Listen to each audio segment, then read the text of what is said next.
en estos 100 días. Y bueno, pues hemos enlazado esta mañana a Martí Batres, el presidente del Senado de la República, pues para retomar el hilo de este análisis, de esta revisión obligada, de este corte de caja, digámoslo así. Martí, buenos días y bienvenido, senador. Buenos días, ¿cómo estás, Carmen? Muy bien. Llevamos también ya un lapso de reformas y modificaciones, algunas legales y otras constitucionales. En el terreno legal destacan de alguna manera la ley orgánica de la Fiscalía, las reformas a la ley orgánica de la Administración Pública, la ley de los pueblos indígenas, las reformas a la ley del SAT, entre otras, que han formado parte de la agenda presidencial. Otras que ha aprobado el Congreso por su cuenta, que es las reformas en materia de seguridad social para parejas del mismo sexo, y la ratificación del convenio 98 de la Organización Internacional del Trabajo. Estas últimas dos no estaban en la lista de puntos del presidente electo en su momento, sino que fueron decisiones del Senado. Ahora, tenemos pendientes. Hay 3 reformas constitucionales en las que ha insistido el presidente. Una tiene que ver con la inmunidad presidencial, otra tiene que ver con la reforma educativa y otra más con lo de la consulta y la revocación de mandato. Hay una reforma también laboral, yo diría que puede ser la primera reforma laboral progresiva en unos 40 años, y luego hay otros temas. Hay otra reforma que se ha venido comentando en el Senado para establecer la paridad, o mujeres-hombres, en todos los órganos del Estado, en los 3 poderes, en los 3 niveles de gobierno y en los órganos autónomos. Entonces, es la agenda que tenemos resumida. Aparte, está la legislación secundaria de la que ya hablamos el otro día, en materia de seguridad, que se deriva de la Guardia Nacional y de otras disposiciones. En esa tenemos la ley del registro de detenciones, la ley del uso de la fuerza, la ley orgánica de la Guardia Nacional, las reformas a la ley del Sistema Nacional de Seguridad Pública y la aprobación de la Estrategia Nacional de Seguridad Pública. Hay agenda legislativa intensa. Intensa, Martí Batres. Sobre este último punto, ahora que escuchamos a José Ramón Cosío hace unos minutos, retomando el hilo de lo que contigo también conversamos hace algunos días sobre la Guardia Nacional, bueno, ¿en qué quedó este punto que le preocupa al constitucionalista y jurista Cosío, esta figura de cuerpo de reserva? Sí, de los cuerpos de reserva. ¿En qué quedó ahí? A partir de la plática que tuvimos, tú y yo, esta vez, comenté con los asesores del Senado sobre este tema. Hay puntos de vista diversos. Algunos consideran que sí está cubierto el tema de los cuerpos de reserva, pero yo de todas maneras pedí que fuera un análisis exhaustivo y que pudiera irse trabajando una formulación. Entonces, pues es un tema que tenemos ahí también. ¿Está en proceso de análisis? Está en proceso de análisis. Si bien, te diría, no forma parte expresa de los pendientes de algún grupo parlamentario. Eso más bien lo estamos analizando desde nuestra perspectiva, desde la mesa directiva. Bueno, puede ser que se les haya pasado de largo el asunto, pero con la observación de un especialista como Cosío, por ejemplo, no se podría obviar la necesidad de revisar lo que aquí se ha planteado, porque al final es de tomarse en cuenta. Es de tomarse en cuenta. ¿Tú podrías, Martí Batres, definir a qué se refiere este concepto? ¿De cuerpos de reserva? Sí. Se refiere sustancialmente a quienes se anotan para la defensa de la patria, más allá de las fuerzas regulares del ejército. La Guardia Nacional cubría esa función porque no es o no era lo que ahora es. La Guardia Nacional ya existía en la Constitución, De hecho, desde mediados del siglo XIX se fue incorporando el concepto y quedó en la Constitución de 1857. La experiencia de la Guardia Nacional se da precisamente frente a la intervención norteamericana de 1847 y después frente a la intervención francesa de 1862. Hay incluso importantes liberales que van a formar parte de la Guardia Nacional, como el propio Ignacio Zaragoza.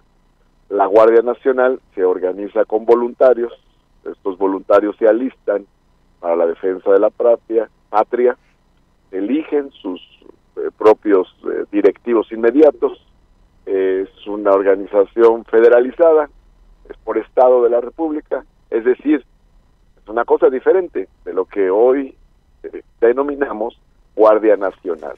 La reforma actual se retoma el concepto de Guardia Nacional, pero se refiere a una cosa distinta. Ahí, Martí Batres, déjame ver si entiendo. La Guardia Nacional se constituye en una cosa distinta, como dices, a lo que históricamente ha estado en la Constitución, aunque se utiliza el concepto, la expresión, el nombre, pero se convierte en lo que ya se ha definido con mucha amplitud. Y el tema de cuerpo de reserva, digámoslo así, es el equivalente a lo que era la Guardia Nacional hasta antes de ser lo que es hoy. Sí. Básicamente.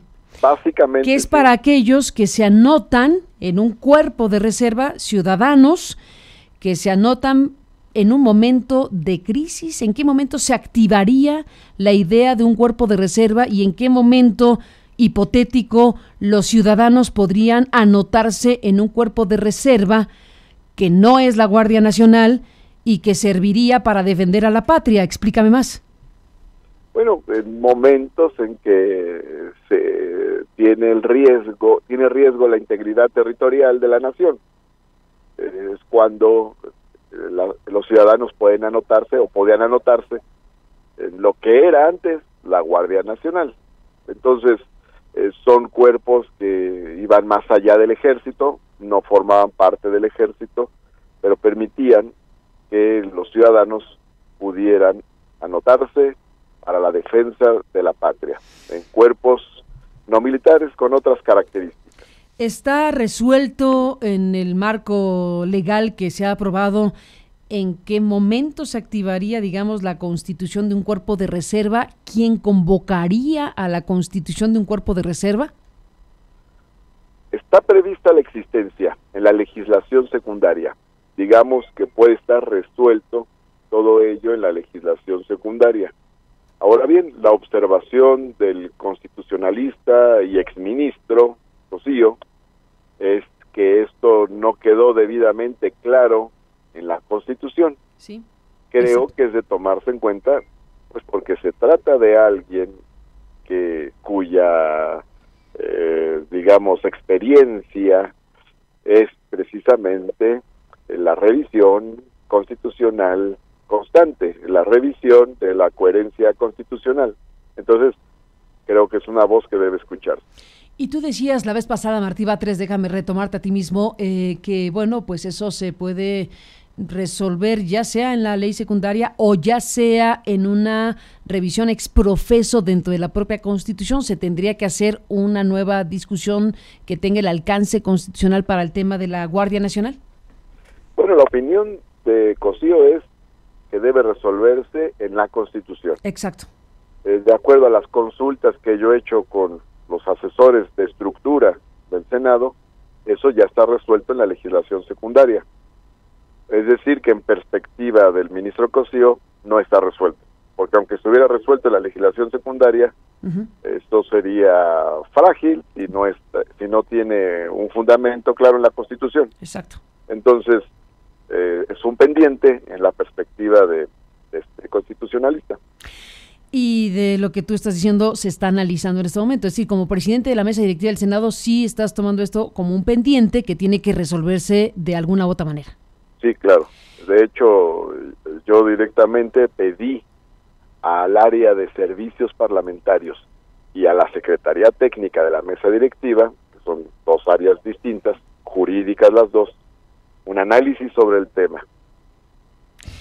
si el Cuerpo de Reserva va a sustituir lo que era la Guardia Nacional en su noción anterior.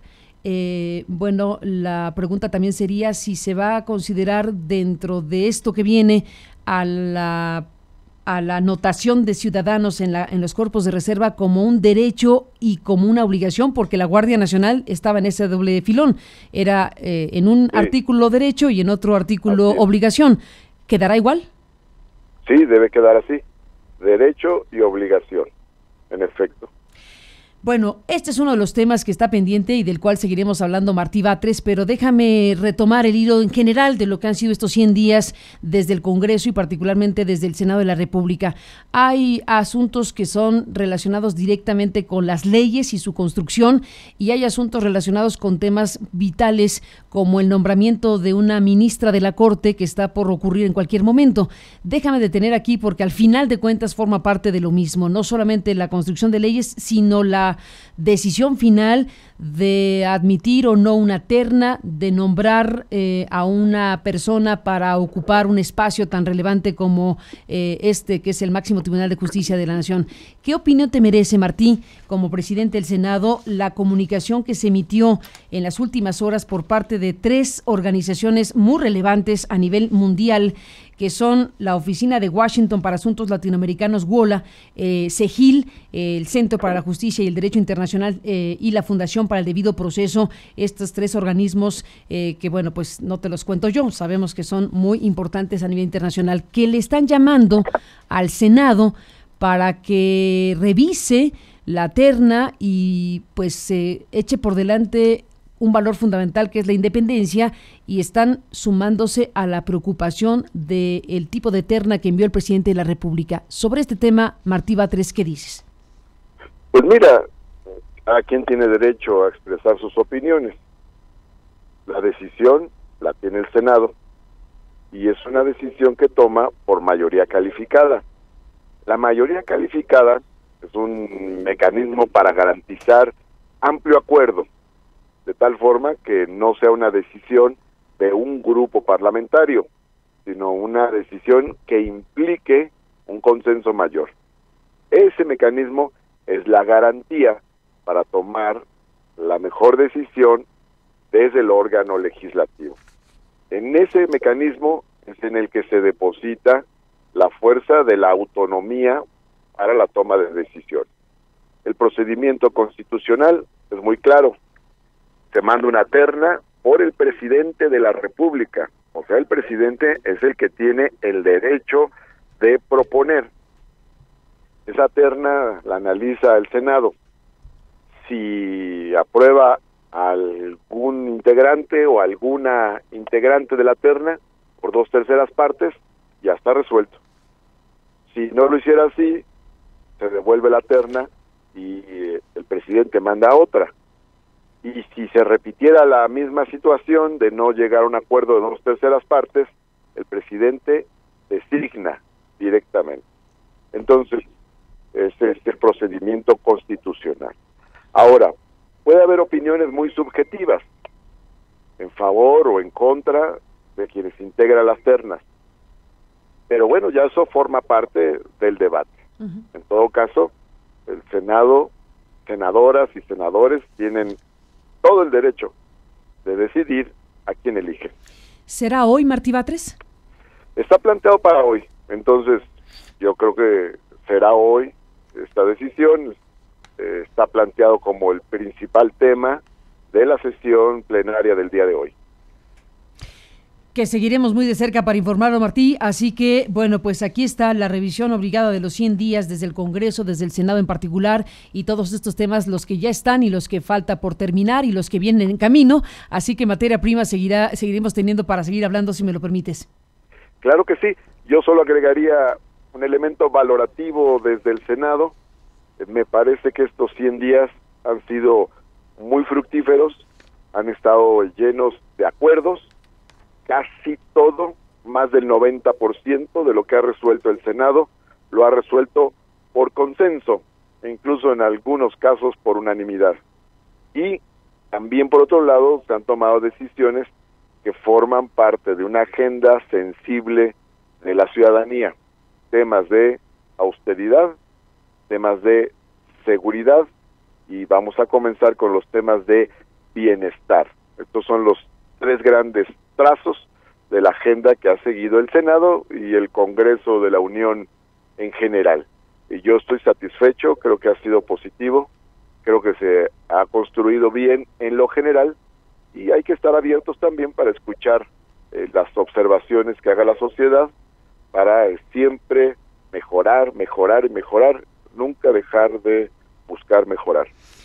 Pues Martí Batres, seguiremos al habla como presidente de la mesa directiva del Senado de la República. Gracias que nos tomas la comunicación esta mañana. Buenos días y hasta la próxima. Muchas gracias, Carmen. Bonito Gracias día. Y buenos días. Gracias a Batres con esto.